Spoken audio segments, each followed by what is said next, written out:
Hey everyone, Vortex DCG here, and today I'm going to be showcasing you my final game of locals with DarkKnightmon. And my opponent on the right is going to be playing BeelStarmon. And if you enjoy this gameplay, please do leave a like and subscribe to the channel. And maybe in the future you can vote for what deck I would like to play. BT11 is coming up shortly, and maybe you'll get to pick my deck then. But getting straight into the gameplay, my opponent has had a pretty rough turn. He's had to hard play a Matashita and not have anything he can grab from discard.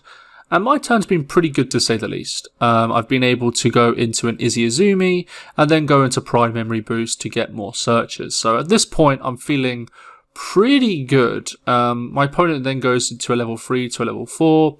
I think on his turn he should have just hard played the EX-3 scatter mode, especially as he showed a second one there, because that means he can get his aggression, get his engine going, and find all of his pieces. But at this point, I'm feeling pretty good. I don't have a level 3 unfortunately, but I do have an answer to get rid of the EX-3 scatter mode. The reason why I decided to do this to delete the EX-3 is because I want to apply a board pressure with the security attack +1 Dark Knight. And I don't think it's going to be making much of a difference because I can automatically go into the Dark Knight X antibody to delete the mat and return one to hand. So I'm feeling really good because at this point all of his stuff costs quite a lot. Like the main obviously thing he's looking for are the BeelStars, and they cost quite a lot. So obviously he'll be able to, you know, send some to the trash here. But at this point I'm feeling pretty good. Because now I have a 12k, 2 checks every turn essentially. That is really hard to get rid of because of the deletion effect.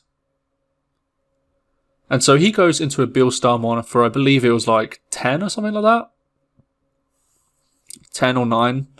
To use the fly bullet to pop the Dark Knight, and then I use Dark Knight's effect to play the Dark Knight just on its own, because don't really want to be using resources from hand at this point. So I draw, I go into a level 3, thank goodness, and then I play a Nene. This way I can get a blocker if I need it on his turn, and I get to get a Dark Knight here. Obviously I would rather have the Dark Knight, this Dark Knight, the BT7 one, underneath the X antibody, because it allows me to play stuff from trash and hand, but it is what it is. I swing into security, hit a BeelStarmon, which is, I feel pretty good, because essentially it means that he has one less potentially in deck, or he definitely has one less in deck essentially. So he has to use like the Impmon to get it back from the trash. So at this point I'm just considering if I want to block or not. I decide to block here, so I can go into the Deadly Axemon search. I think at this point I was really like struggling with archetypal cards, so this is the reason why I decided to block this attack. I'm just checking to make sure that my choice is correct, and I go for these ones instead.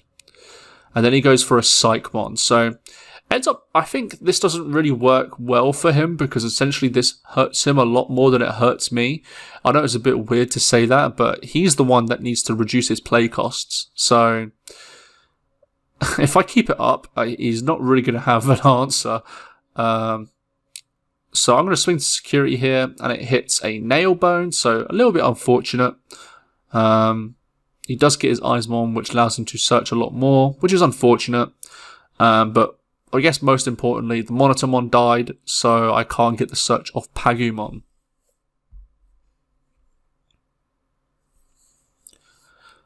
So then I go into my EX mode to do some more searching, and then pop the Psychmon. The reason why I pop the Psychmon here is because essentially, like, he does threaten a pretty decent board, and I know he plays Gyankomon, the one that has Rush on play, so I don't really want him to play that and attack for game essentially. So yeah, he plays Deathclaw to delete the Skull Knight Deadly Axe mode.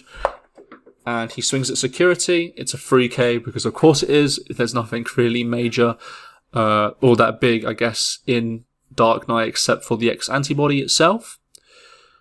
And so now he passes with Iron Mako. So he does have another set to free tamer now, so I've got to be a little bit worried about that, but I don't think it matters that much. I swing into security and hit another BeelStarmon, which is quite surprising to say the least. So the Impmon that he has in Raisin, not working out for him, it seems. And so I just hard play the DarkKnightmon here because essentially I've been given 4 memory and he's going to go to 3 anyways. So I just think playing the Dark Knight here is fine because essentially he needs to get rid of this and its sources before, otherwise I attack the game essentially. So he swings with BeelStarmon. I don't block. There's no point for me to block because it's only 1 check.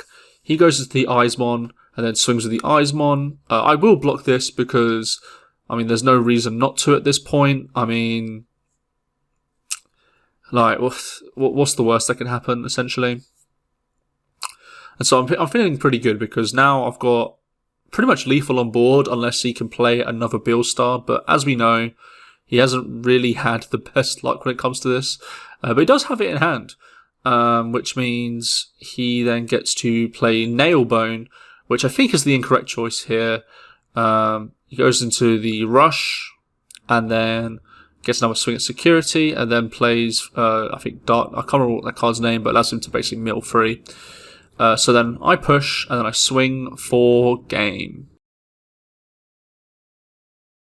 And we're back with game 2, and again, apologies, I forgot to record the start, but essentially I started my turn with the Deadly Axemon to do some searching, and then my opponent played the Mill Free, and then played Mist, and then played Psychmon. So not really like a crazy turn, but I go into the Cavalier mode, I swing into security, and it's darkness, so he mills free again.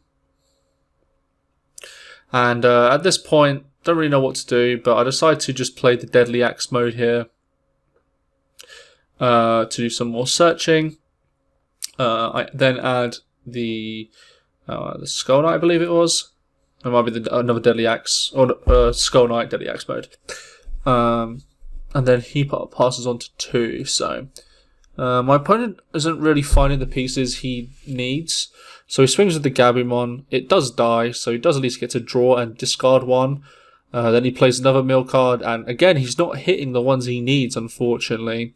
So he then ends his turn by playing the Gazi, and yeah, I mean, it's not really any problem. It's not really a problem with me. Like, I don't mind my stuff not getting deleted, essentially. So, really bad start from my opponent here, but you know, he's applying some more pressure with the Gazi and Psychmon.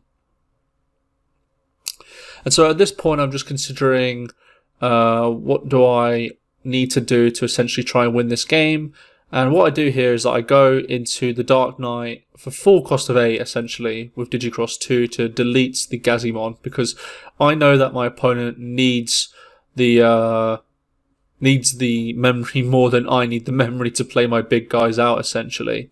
So I'm feeling pretty good, to say the least.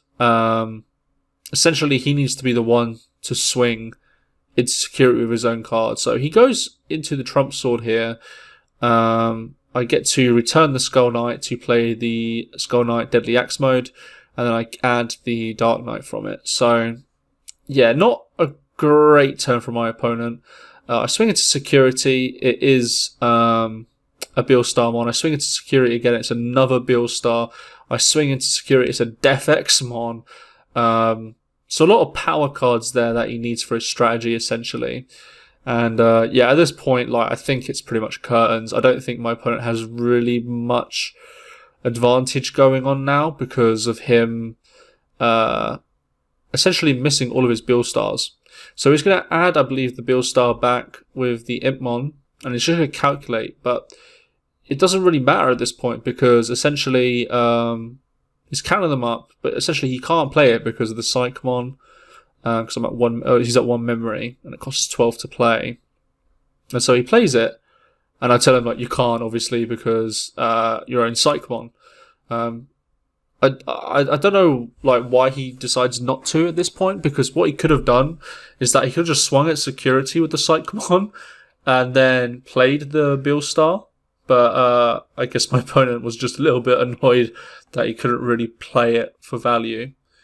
So he passes again because he doesn't want to play the Beelstar out. So at this point, I'm just able to pretty much set up. My opponent refuses to answer or like play more aggressive, and I think if he played more aggressive here, I'd pretty much be losing, I think, because he'd swing 2 into security, I'll be at 1. If he played the Beelstar on that same turn, he would have been able to, go for another security on the following turn. So a very interesting line of play. I think it does end up losing him the game. I'm going to swing a security and then it ends the game.